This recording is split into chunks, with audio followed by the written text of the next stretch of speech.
Alright, we've made it to the fourth unit of ATS 113, and for the first lecture you're just going to have a short reading. It's going to be pages 160 to 165.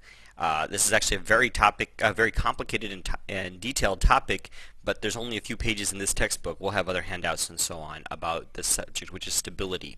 There seems to be in the textbook reference to a activity that should be on your textbook CD about stability, but on my copy anyway it doesn't work. So if it works on yours, that's great. I think that it would be a very educational experience, but unfortunately on mine anyway it doesn't work. So if it works on yours, great. Alright, we're learning about the stability, and a key concept here is going to be the difference between the dry adiabatic and saturated adiabatic lapse rates that we learned about earlier in the course with the mountain problem, and the environmental lapse rate, which is what we measure using weather balloons. Understanding the difference between these will be fundamental to your understanding of the stability of the atmosphere. Your book then goes to talk about three different kinds of stability. On page 161 we learn about absolutely unstable atmospheres, and we learn about absolutely stable atmospheres, and we learn about conditionally unstable atmospheres.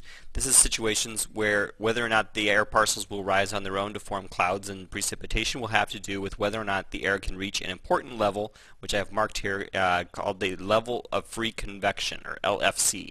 It's important not to get the LFC confused with the LCL, the lifted condensation level. So make sure you understand the difference between these concepts.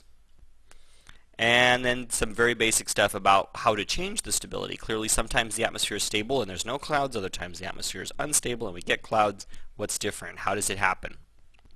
And you just finish up there at the middle point there of page 165. Okay, that's pretty straightforward reading. Shouldn't take you very long. Please let me know if you have any questions. Dr. John Shruggy, copyright 2006.